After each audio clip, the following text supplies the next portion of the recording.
Hello friends, welcome to Gurukul classes. जैसा पता है कि हम यहाँ पे डिस्कस करने वाले हैं हिंदी से रिलेटेड कुछ इंपॉर्टेंट क्वेश्चंस को। जानते रहिएगा हमारे जो टोटल यहाँ क्वेश्चन की जो संख्या है वो टोटल 50 है, लेकिन उस 50 में भी हम और क्वेश्चन पे क्वेश्चन बनाने की कोशिश करेंगे। और जितने भी यहाँ क्वेश्चन है वो सभी साहित्य से रिलेटेड हैं, इसलिए ध्यान से आप देखिएगा, क्योंकि साहित्य से रिलेटेड अभी कोई भी वीडियो आपको दी नहीं गई थी। ये हमारी साहित्य पर बेस्ड क्वेश्चन होंगे। तो चलिए यहाँ टाइम वेस्ट नहीं करते हैं, एक एक क्वेश्चन को डिस्कस करना हम शुरू करते हैं। देखिए आज हमारा पहला क्वेश्चन कह रहा है कि रचना, रचनाकार एवं काल विभाजन। तो कह रहे हैं सही उत्तर छांटिए। तो हमें सही उत्तर यहाँ बताना है। अब सही उत्तर क्या है? कह रहे हैं कि अज्ञेय जी की रचना नहीं है। तो अज्ञेय जी की रचना कौन सा नहीं है? जानते हैं कि अज्ञेय जी की जो रचना नहीं है वो है वैचारिकी। और वैचारिकी देखिए है ऑप्शन नंबर 7 में है, तो हमारा स नंबर राइट आंसर हो जाएगा। तो जानते हैं कि वैचारिकी जो है ये अज्ञेय जी की नहीं है, बल्कि ये किसकी है? ये है प्रोफेसर जी सुंदर रेड्डी की। तो इतना याद रखिएगा, ये जो वैचारिकी है प्रोफेसर जी सुंदर रेड्डी जी की रचना है। और यज्ञ जी की रचनाएं कौन सी हैं? ये आया है, जैसे आया है फर्स्ट पे आया है तेरे ये प्रतिरूप, और ऑप्शन बी में है विपथगा, और ऑप्शन ड में है नदी के दीप। ये सब क्या है? ये अज्ञेय जी की रचना है, इतना याद देखिए। और कौन सा नहीं है? वो है ऑप्शन नंबर सा, इसलिए हम सा नंबर को क्लिक कर देंगे। फिर देखिए सेकंड नंबर क्वेश्चन कह रहा है कि शेष स्मृतियाँ के लेखक हैं। तो जानते हैं कि शेष स्मृतियाँ के जो लेखक हैं वो है रघुवीर सिंह। और रघुवीर सिंह देखिए है ऑप्शन नंबर द में है, तुम्हारा द नंबर राइट आंसर हो जाएगा। जानते रहिएगा शेष स्मृतियाँ के जो लेखक हैं वो कौन है? रघुवीर सिंह है। और जानते रहिएगा, और जानते रहिए कि जो शेष स्मृतियाँ हैं, ये जानते रहिए कि इनका ये सबसे प्रसिद्ध निबंध है। अगर ये क्वेश्चन आता है कि रघुवीर सिंह जी का सबसे प्रसिद्ध निबंध कौन सा है, तो जानते रहिएगा रघुवीर सिंह का जो सबसे ज़्यादा प्रसिद्ध निबंध है वो है शेष स्मृतियाँ, इतना याद रखिएगा। फिर देखिए नेक्स्ट नंबर आ जाएंगे, थर्ड नंबर क्वेश्चन क्या कह रहा है कि आचार्य हजारी प्रसाद द्विवेदी जी की रचना है। तो आचार्य हजारी प्रसाद द्विवेदी जी की रचना कौन सा है? तो जानते हैं इन चारों में जो हमारा सही आंसर है वो है ऑप्शन नंबर बा। जी हाँ, आचार्य हजारी प्रसाद जी की जो रचना है वो है पुनर्नवा। और पुनर्नवा आया है देखिए ऑप्शन नंबर बा में, तो हमारा ब नंबर राइट आंसर हो जाएगा। अगर हम देखिए यहाँ अदर ऑप्शन की बात करें तो देखिए जैसे यहाँ पे आया है अदर ऑप्शन में कि देखिए है घुमक्कड़ शास्त्र। अगर कहें घुमक्कड़ शास्त्र किसका है, तो जानते हैं घुमक्कड़ शास्त्र ये है राहुल संस्कृत्यायन जिन्हें आप कहते हैं। तो ये जानते हैं कि ये घुमक्कड़ शास्त्र इन्हीं की रचना है, इतना याद रखिएगा। तो हम यहाँ पे क्या कर देंगे, राहुल संस्कृत्यायन का ये है, तो यहाँ पे हम लिख लेंगे राहुल। तो ये क्या है? राहुल। पूरा नाम यहाँ नहीं लिख रहे हैं कि स्पेस नहीं, बस जानते रहिए राहुल संस्कृत्यायन का क्या है? घुमक्कड़ शास्त्र है, इतना याद रखिएगा। अब देखिए आ जाएंगे नेक्स्ट नंबर पे, देखिए आएंगे फोर्थ नंबर क्वेश्चन क्या कह रहा है? फोर्थ नंबर कह रहा है कि बाण भट्ट की आत्मकथा के लेखक हैं। तो जानते रहिएगा बाण भट्ट की कथा, जो बाण भट्ट की आत्मकथा के जो लेखक हैं जानते रहिएगा वो हैं हजारी प्रसाद द्विवेदी जी। और हजारी प्रसाद द्विवेदी जी दिखे हैं ऑप्शन नंबर यहाँ देखिए अ में आए हैं, इसलिए हमारा यहाँ अ नंबर राइट आंसर हो जाएगा। और जानते रहिएगा ये हजारी प्रसाद जी जो उन्होंने लिखा है बाण भट्ट की आत्मकथा, जानते रहिएगा ये एक ऐतिहासिक उपन्यास है। तो जानते रहिए ये भी एक क्वेश्चन हो सकता है कि बाण भट्ट की आत्मकथा ये किस प्रकार का उपन्यास है। तो जानते रहिए बाण भट्ट की जो आत्मकथा है जिसके लेखक कौन है? हजारी प्रसाद द्विवेदी हैं। ये एक ऐतिहासिक उपन्यास है, इतना याद रखिएगा। फिर देखिए आ जाएंगे फिफ्थ नंबर क्वेश्चन क्या कह रहा है कि झांसी की रानी किसकी रचना है। तो जानते रहिए झांसी की रानी जो है ये है वृंदावन लाल वर्मा की। और वृंदावन लाल वर्मा देखिए है यहाँ ऑप्शन नंबर ब में आया है, तुम्हारा ब नंबर राइट आंसर हो जाएगा। जानते रहिएगा झांसी की रानी जो ये रचना है ये है वृंदावन लाल वर्मा जी की, इतना याद रखिए, इसलिए हमारा ब नंबर यहाँ पे राइट आंसर हो जाएगा। फिर देखिए सिक्स नंबर क्वेश्चन क्या कह रहा है कि भारतेंदु हरिश्चंद्र का निबंध संग्रह नहीं है। इसका मतलब कि यहाँ 4 जो ऑप्शन दिए गए इन्हीं में से 3 जो है वो भारतेंदु हरिश्चंद्र का जो निबंध है, इसमें कोई एक है जो इनका निबंध नहीं है। तो जानते रहिएगा भारतेंदु हरिश्चंद्र का जो निबंध नहीं है वो है ऑप्शन नंबर जो हमारा ब में आया है मदालसा। तो मदालसा जो आया है ये जानते रहिएगा ये भारतेंदु हरिश्चंद्र की रचना नहीं है। अगर ये क्वेश्चन आ जाए कि जैसे मान लीजिए कि भारतेंदु हरिश्चंद्र की यहाँ कह रहा है कि कौन सा निबंध संग्रह नहीं, तो हमें क्या है पता है कि मदालसा है। और इसका मतलब कि हमारे जो सही आंसर है यहाँ पे अगर कहें कौन कौन से इनकी रचना है तो क्या है? सुलोचना भी है, पतिव्रता भी है और लीलावती भी है, ये इनकी रचना। जो रचना नहीं वो क्या है? मदालसा है। अगर ये क्वेश्चन है कि मदालसा किसकी रचना है तो जानते रहिए ये है प्रबोध कुमार गोविल का, जानते रहिएगा रचना संसार है, जानते रहिएगा। तो प्रबोध कुमार गोविल का क्या है? मदालसा, इतना याद रखिएगा। फिर देखिए आ जाएंगे 7 नंबर हमारा क्वेश्चन क्या कह रहा है कि 7 नंबर क्वेश्चन कह रहा है कि सूरदास की रचना है। तो देखिए सूरदास की कौन सी रचना है? देखिए आ ब सा और दा की बात करें तो जानते रहिएगा सूरदास की जो रचना है वो है सूर सागर। इन चारों ऑप्शन सूर सागर देखिए ऑप्शन नंबर यहाँ आ में आया है, तो हमारे यहाँ अ नंबर राइट आंसर हो जाएगा। तो सूर सागर जानते रहिए सूरदास जी की रचना है। अच्छा अगर अदर ऑप्शन की बात करें जो ये अदर आए हैं कि ये सब क्या है, तो जानते रहिए जो ऑप्शन नंबर देखिए ब में आए हैं, ब में आया है देखिए बीजक। तो जानते रहिएगा बीजक जो है ये क्या है? ये है कबीरदास जी का, बीजक जो है कबीरदास जी की रचना है। और आया है पद्मावत। तो जानिए पद्मावत जो है ये है जायसी जी का है, तो जायसी जी यहाँ लिख देंगे, ये जायसी जी की रचना है। और रामचरितमानस जो है जानते रहिए ये किनकी है, हम सभी को पता है ये है तुलसीदास जी का। तो किनकी है ये रचना, तुलसीदास जी की। तो ये हमें पता होना चाहिए। तो चारों ऑप्शन हमने देख लिया कि सूरदास की रचना सूरसागर हो गया, बीजक किसकी है, कबीर जी की हो गई, पद्मावत हो गया जायसी जी की, और रामचरितमानस हो गया तुलसीदास जी का। फिर देखिए 8th नंबर क्वेश्चन में आ जाएंगे। क्वेश्चन कह रहा है कि अतीत के चलचित्र रेखा चित्र किसकी लिखी है। तो जानते रहिएगा 8th नंबर क्वेश्चन कह रहा है कि अतीत के चलचित्र रेखा चित्र, यह कह रहे हैं किसकी लिखी हुई रचना है। तो जानते रहिए ये जो रचना है ये है महादेवी वर्मा जी की। और महादेवी वर्मा देखिए यहाँ पे आए हैं, देखिए ऑप्शन नंबर आप देखें तो महादेवी वर्मा है ऑप्शन नंबर ब में आए हैं। तो यहाँ हमारा ब नंबर राइट आंसर हो जाएगा। जानते रहिएगा अतीत के जो चलचित्र है ये जो ये रचना है ये महादेवी वर्मा जी की है, याद रखिएगा। फिर देखिए 9th नंबर क्वेश्चन कह रहा है कि खुमान रासो के रचनाकार हैं तो कौन है। तो जान रहिएगा खुमान रासो के जो रचनाकार हैं वो है दलपति विजय। और दलपति विजय देखिए है ऑप्शन नंबर यहाँ सा में आया है दलपति विजय। तो यहाँ हमारा स नंबर राइट आंसर हो जाएगा। तो जानते रहिएगा दलपति विजय जो है ये खुमान रासो के रचनाकार हैं।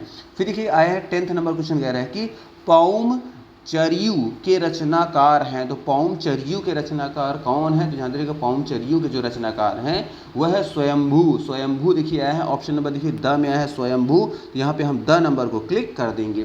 तो जानते रहिएगा स्वयंभू को, जानते रहिएगा इनको स्वयंभू जिनको कहते हैं ये ऑप्शन में ये भी आ सकता है। और ऑप्शन में स्वयंभू के बजाय हो सकता है आपको नाम मिल जाए, क्या मिल जाए, सत्य, इनका जो दूसरा नाम है या जिस नाम से जानते हैं सत्य भूदेव। तो इनको सत्य भूदेव भी कहते हैं, इतना याद रखिएगा। तो या तो आएगा स्वयंभू या तो सत्य भूदेव, इतना याद रखिएगा।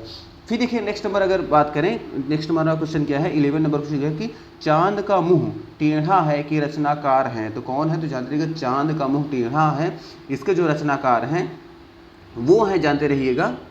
तो ऑप्शन में देखिए क्या दिया है, हरिऔध, अज्ञेय, निराला और उपरोक्त में से कोई नहीं। तो जानते रहिएगा चांद का मुंह टेढ़ा है, ये जानते रहिए ये जो रचना है इनमें जो भी ऑप्शन दिया गया कोई भी ऑप्शन नहीं है, इसलिए यहाँ ऑप्शन नंबर यहाँ पे द को क्लिक कर देंगे। क्या, उपरोक्त में से कोई नहीं, इनमें से कोई भी नहीं है। तो जो चांद का मुंह टेढ़ा है इनमें से कोई भी जो है सही आंसर नहीं है, इसलिए यहाँ पे हम द नंबर को क्लिक कर देंगे। हाँ, अगर ये क्वेश्चन होता कि चांद का मुंह टेढ़ा है ये किसकी रचना है, अगर हमें ये बताना हो तो जानते रहिएगा चांद का मुंह टेढ़ा है कि जो रचनाकार हैं वो है गजानन माधव मुक्तिबोध। और गजानन माधव मुक्तिबोध देखिए यहाँ पे नोट कर दिया गया है। तो जानते रहिएगा यहाँ पे जो हमारा राइट आंसर हो जाएगा कौन सा है, गजानन माधव मुक्तिबोध है। और इन ऑप्शन में नहीं था इसलिए हमने यहाँ के उपरोक्त तो कोई भी नहीं हमने यहाँ पे क्लिक कर दिया।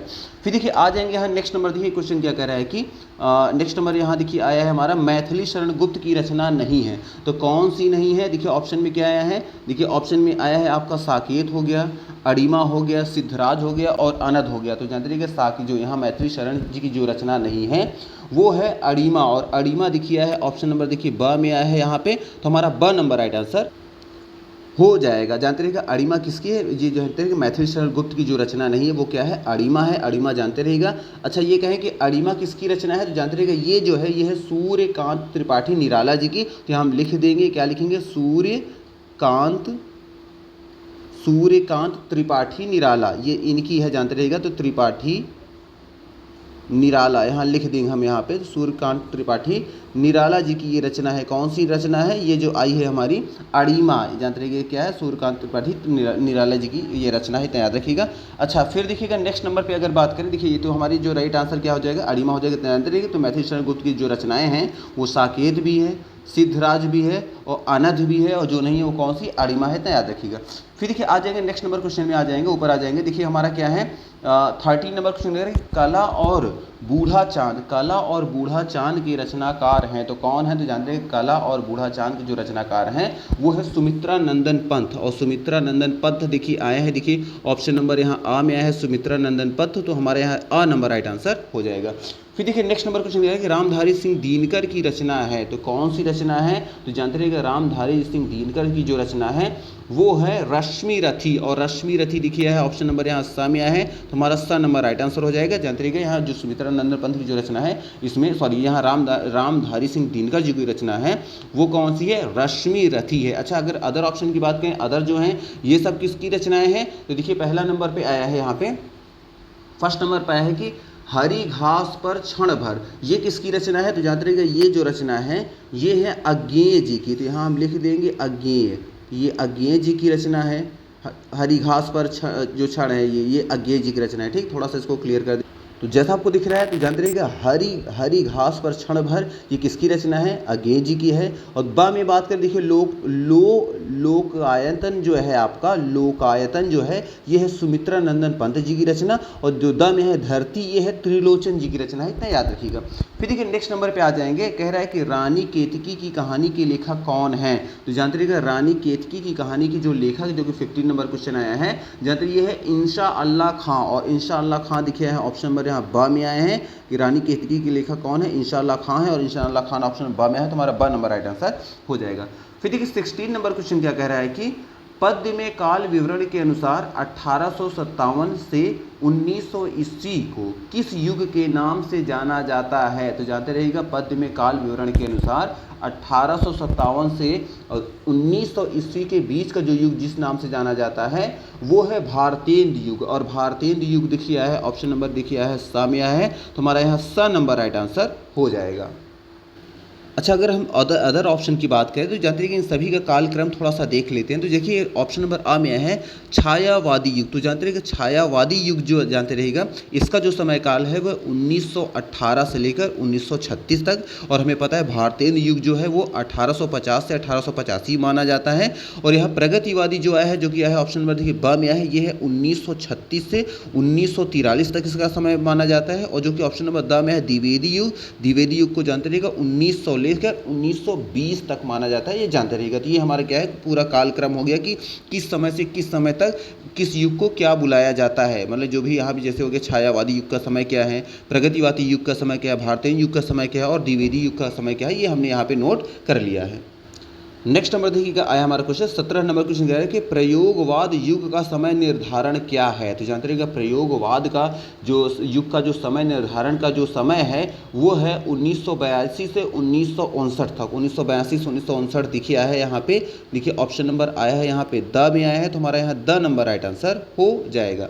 फिर देखिए नेक्स्ट नंबर क्वेश्चन आ जाएंगे। क्वेश्चन कह रहा है कि चिंतामणि क्या है? तो देखिए ऑप्शन में क्या है, चिंतामणि एक निबंध संग्रह है, नाटक है, उपन्यास है या कहानी संग्रह है? तो जानते रहिएगा चिंतामणि जो है ये एक निबंध संग्रह है। और निबंध संग्रह देखिए है ऑप्शन नंबर आ में आया है, तो यहाँ पे हमारा अ नंबर राइट आंसर हो। तो चिंतामणि क्या है? तो जानते हैं कि चिंतामणि जो है एक निबंध संग्रह है, इतना याद रखना है। फिर देखिए नेक्स्ट नंबर आ जाएंगे 19 नंबर क्वेश्चन कह रहे हैं 19 नंबर, नरपति नाहल किस काल के कवि हैं? तो जानते हैं कि नरपति नाहल जो हैं ये आदिकाल के कवि हैं। तो आदिकाल दिखे आया है, देखिए आदिकाल है ऑप्शन नंबर ब में आया है, तो हमारे यहाँ पे ब नंबर राइट आंसर हो जाएगा। तो जानते रहिएगा नरपति जो है नाहल, जो नरपति नाहल हैं ये आदिकाल की कवि हैं, तो याद रखिएगा। फिर देखिए 20वां नंबर आ जाएंगे, देखिए 20 नंबर क्वेश्चन क्या कह रहा है। और हाँ एक चीज़ और जानते रहिएगा, अगर ये क्वेश्चन आता है कि नरपति नाहल जो है इनकी प्रसिद्ध रचना कौन सी है? तो जानते रहिए नरपति नाहल की जो प्रसिद्ध रचना है वो है विसल देव रासो है, इतना जानते रहिएगा विसल देव रासो। फिर देखिए आ जाएंगे, देखिए 20 नंबर क्वेश्चन कह रहा है कि पृथ्वीराज रासो किस काल की रचना है? तो जानते रहिएगा पृथ्वीराज रासो जो है ये आदिकाल की रचना है। और आदिकाल ही दिखे है ऑप्शन नंबर द में आया है, तो हमारा यहाँ द नंबर राइट आंसर हो जाएगा। तो पृथ्वीराज रासो किस काल की रचना है? आदिकाल की रचना है, तो याद रखिएगा। फिर देखिए आ जाएंगे नेक्स्ट नंबर पे। और हाँ अगर यही क्वेश्चन ये होता है, थोड़ा सा इसको भी डिस्कस कर लेना है कि पृथ्वीराज रासो अगर ये आता है किस सदी की रचना है, अगर आता है किस सदी की, अगर ये आ गया देखिए ये कह रहा है कि किस काल की रचना है तो आपने कह दिया आदिकाल। अगर ये होता है पृथ्वीराज रासो जो है वो किस सदी की रचना है, तो जानते रहिएगा ये है 16वीं सदी की रचना। तो पृथ्वीराज रासो कौन सी रचना है, कहाँ की है? ये है 16वीं, जानते रहिएगा ये कौन से 16वीं सदी की रचना है, ये भी याद रखना है आपको, इतना याद रखिएगा 16वीं सदी की रचना है। फिर देखिए आ जाएंगे 21 नंबर क्वेश्चन क्या कह रहा है, देखिए क्वेश्चन कि आदिकाल की रचना नहीं है। तो आदिकाल की रचना कौन सी नहीं है? तो जानते रहिएगा आदिकाल की जो रचना नहीं है, अगर चारों की बात करें, देखिए ऑप्शन में क्या है आया है कीर्तिलता, ऑप्शन बी में है खुमान रासो, ऑप्शन देखिए सा में आया है बीजक, और ऑप्शन द में आया है परमाल रासो। तो जानते रहिएगा आदिकाल की इन चारों में जो रचना नहीं है वो है ऑप्शन नंबर सी जो है बीजक। तो जानते रहिएगा बीजक जो है ये आदिकाल की रचना नहीं है, इसलिए यहाँ पे हम ऑप्शन नंबर सा को क्लिक कर देंगे। नेक्स्ट नंबर देखिए क्वेश्चन 22 नंबर क्वेश्चन कह रहा है कि आदिकाल के कवि नहीं हैं, तो कौन नहीं है? तो जानते रहिएगा देखिए ऑप्शन में क्या है विद्यापति, दलपति विजय, कबीर और जगनिक। तो जानते रहिएगा इन चारों में हमारा जो सही आंसर है वो है ऑप्शन नंबर 7। जी हाँ, जो कबीरदास जी जो हैं ये जानते रहिएगा ये आदिकाल के कवि नहीं माने जाते। और जानते रहिएगा अगर इनके बारे में बात करें कबीरदास जी के बारे में तो ये 15वीं सदी के भारतीय रहस्यवादी कवि और संत कबीरदास जी जो हैं हिंदी साहित्य के भक्तिकालीन युगीन में ज्ञानश्रयी निर्गुण शाखा की काव्यधारा के प्रवर्तक कहे जाते थे। इतना याद रखिएगा।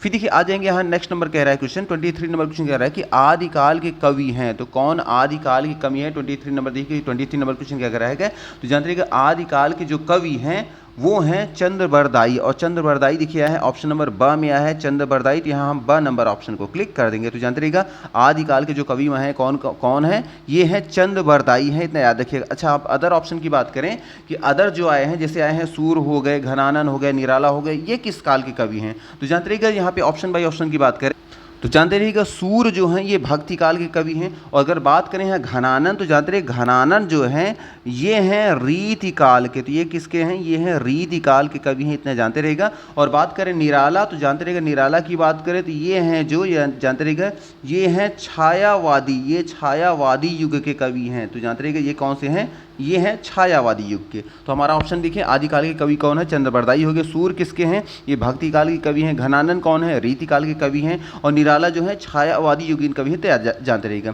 फिर देखिए 24 नंबर क्वेश्चन कह रहा है तुलसीदास किस काल के कवि हैं। तो जानते रहिएगा अगर बात करें तुलसीदास किस काल के कवि हैं तो हम सभी को पता है कि जो तुलसीदास जी हैं ये हैं भक्ति काल के कवि। भक्ति कवि देखिए भक्ति काल के कवि की बात आई है, देखिए ऑप्शन नंबर द में आया है। तो हमारे यहाँ द नंबर राइट आंसर हो जाएगा।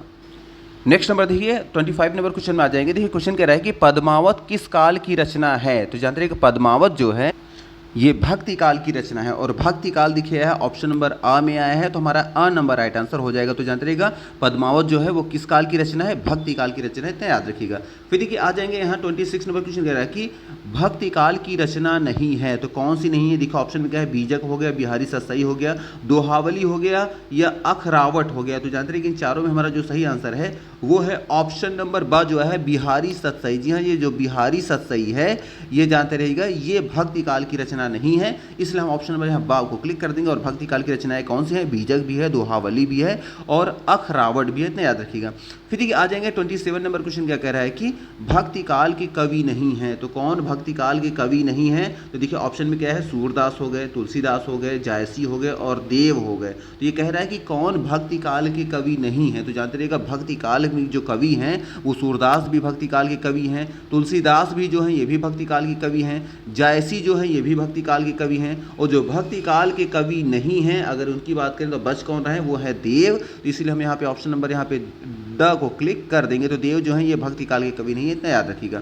अच्छा अगर नेक्स्ट ऑप्शन की बात, अगर क्वेश्चन ये होता कि देव किस काल के कवि हैं, जैसे मान लीजिए अगर क्वेश्चन ये हो जाता देव किस काल के कवि हैं तो जानते रहिएगा जो देव हैं ये जानते रहिएगा ये रीतिकालीन कवि हैं। तो हम यहाँ क्या लिख देंगे, यहाँ रीतिकालीन यहाँ लिख देंगे। तो ये जानते रहिएगा ये कौन से हैं, ये हैं रीतिकालीन कवि। तो ये रीतिकालीन कवि हैं। इतना जानते रहिएगा जो कौन देव है, ये याद रखिएगा ये रीतिकालीन कवि हैं।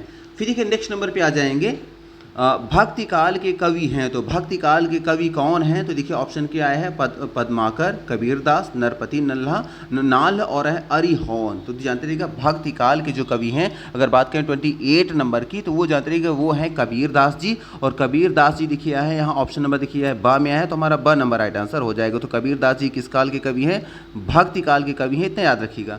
फिर देखिए नेक्स्ट नंबर क्वेश्चन में आ जाएंगे। नेक्स्ट नंबर कह रहा है कि 29 नंबर पे सेनापति किस काल के कवि हैं। तो जानते रहिएगा सेनापति जो हैं ये रीति काल के कवि हैं। और रीति काल देखिए है ऑप्शन नंबर यहाँ द में आया है रीति काल। तो हम यहाँ पे द नंबर को क्लिक कर देंगे। फिर देखिए नेक्स्ट नंबर क्वेश्चन क्या कह रहा है कि कवित्त रत्नाकर किस काल की रचना है। तो जानते हैं कवित्त जो रत्नाकर है ये रीति काल की रचना है। और रीति काल दिखिया है ऑप्शन नंबर अ में आया है। तो हमारा यहाँ अ नंबर राइट आंसर हो जाएगा। नेक्स्ट नंबर देखिए 31 नंबर क्वेश्चन कह रहा है कि बिहारी सतसई किसकी रचना है। तो जानते हैं कि बिहारी जो सतसई है ये बिहारी जी की रचना है। और बिहारी जी दिखे हैं ऑप्शन नंबर देखिए सा में है बिहारी। तो यहाँ हमारा सा नंबर राइट आंसर हो जाएगा। तो जानते हैं कि बिहारी सतसई किसकी रचना है, बिहारी जी की है। याद रखिएगा। नेक्स्ट नंबर देखिए क्वेश्चन कह रहा है कि 32 नंबर क्वेश्चन कह रहा है कि रीति काल की रचना नहीं है। तो कौन सी रचना नहीं है हमें ये देखना है। 32 नंबर तो जानते रहिएगा रीतिकाल की जो रचना नहीं है वो है पौमचर्यू। तो पौमचर्यू देखिए है ऑप्शन में, देखिए ब में आया है तो हमारा यहाँ ब नंबर राइट आंसर हो जाएगा। जानते रहिएगा ये जो है रीतिकाल की रचना नहीं है। फिर देखिए नेक्स्ट नंबर आ जाएंगे 33 नंबर क्वेश्चन कह रहा है कि रीतिकाल के कवि नहीं है। तो रीतिकाल के कवि कौन से नहीं, देखिए ऑप्शन में क्या है, भूषण हो गया, बिहारी लाल हो गया, नागार्जुन हो गया और पद्माकर हो गया। तो जानते हैं इन चारों में जो रीतिकाल के कवि नहीं है वो है नागार्जुन। नागार्जुन देखिए यहाँ ऑप्शन नंबर यहाँ सा में आया है नागार्जुन, तो यहाँ पे हम सा नंबर को क्लिक कर देंगे तो सा नंबर हमारा राइट आंसर हो जाएगा। अच्छा अगर ये कहें कि नागार्जुन फिर ये किस, अगर ये रीतिकाल के नहीं है तो किस काल के कवि है, तो जानते हैं कि ये जो नागार्जुन है ये है आधुनिक काल के। इतना याद रखिए किसके हैं, आधुनिक काल के हैं ये कवि। तो आधुनिक काल है हम नोट कर लेंगे, आधुनिक काल के ये कवि हैं, इतना याद रखिएगा। फिर देखिए नेक्स्ट नंबर पे आ जाएंगे 34 नंबर क्वेश्चन कह रहा है कि रीतिकाल के कवि हैं। तो रीतिकाल के कवि कौन से हैं, देखिए 34 नंबर क्वेश्चन। तो जानते रहिएगा रीतिकाल के जो कवि हैं वो हैं देव, और देव देखिए आए हैं यहाँ ऑप्शन नंबर द में आया है तो यहाँ हमारा द नंबर राइट आंसर हो जाएगा। तो जानते हैं रीतिकाल के इन चारों में ऑप्शन में जो आया है महादेवी वर्मा, स्वयंभू, सूरदास, इन चारों में, और देव जो है इनमें जो है हमारे वो देव हैं। जानते हैं कि ये रीतिकाल के कवि हैं, इसलिए हमारा द नंबर राइट आंसर हो जाएगा। अच्छा अगर देखें महादेवी वर्मा, अगर कहें कि महादेवी वर्मा किस काल की कवि है, तो जानते रहिएगा महादेवी वर्मा जो है, तो जानते रहिएगा महादेवी वर्मा जो है ये छायावाद के जो हैं एक कवि हैं, और जो सूरदास जी हैं ये भक्ति काल के, ये भी याद रखिएगा।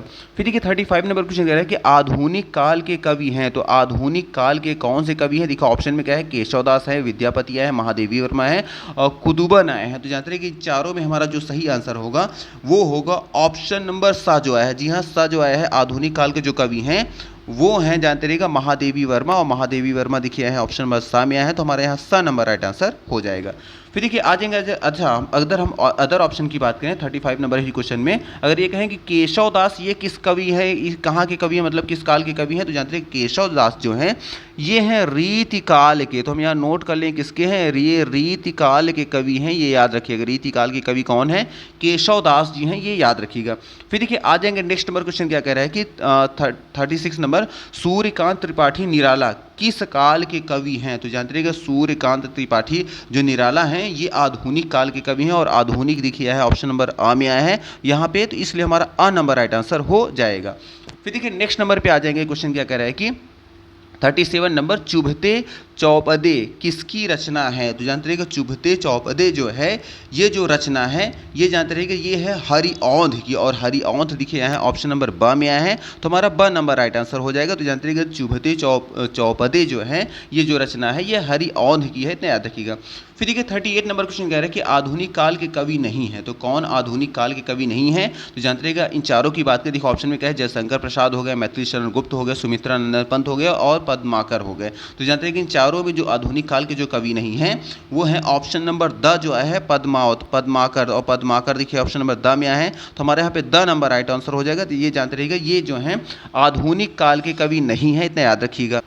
अच्छा अगर ये कहें कि पद्माकर जो हैं ये आधुनिक काल के नहीं है तो किस काल के कवि हैं, तो जानते रहिएगा ये जो हैं ये रीतिकाल के हैं, ये भी याद रखिएगा। तो हम यहाँ नोट कर लेंगे ये क्या है, ये रीतिकाल के कवि हैं, ये याद रखिएगा। तो पद्मावत जो हैं ये क्या है, रीतिकाल के कवि हैं, ये याद रखिएगा। फिर देखिए आ जाएंगे नेक्स्ट नंबर क्वेश्चन में आ जाएंगे, ऊपर देखिए जो भी कुछ छूट रहे थे क्वेश्चन, देखिए आया है 39 नंबर क्वेश्चन है कि कामायनी किस काल की रचना है। तो जानते हैं कामायनी जो है ये आधुनिक काल की रचना है, और आधुनिक काल की बात देखिए है ऑप्शन नंबर आ में आया है तो हमारा अ नंबर राइट आंसर हो जाएगा। तो जानते हैं कामायनी अगर बात करें किस काल की रचना है, आधुनिक काल की। हाँ अगर यही क्वेश्चन ये होता कि कामायनी किसकी रचना है, तो जानते हैं अगर ये क्वेश्चन होता कामायनी किसकी रचना है, तो जानते हैं कामायनी जो है ये है जयशंकर प्रसाद की। तो जानते हैं ये किसकी है, ये है जयशंकर, याद रखिए जयशंकर प्रसाद जी की रचना कौन सी, कामायनी है। और अगर ये क्वेश्चन होता है कि कामायनी किस काल की रचना है तो आधुनिक काल की, ये जानते रहिएगा। और कामायनी किसकी रचना है, जयशंकर प्रसाद की। फिर देखिए आ जाएंगे 40 नंबर क्वेश्चन कह रहा है कि आधुनिक काल की रचना नहीं है, तो कौन सी नहीं है, देखिए ऑप्शन में क्या है, झरना हो गया, कविप्रिया हो गया, लोकायतन हो गया और परिमल हो गया। तो जानते रहिएगा इन चारों की बात करें, जानते हैं इन चारों में जो आधुनिक काल की रचना नहीं है वो है ऑप्शन नंबर ब जो है कविप्रिया।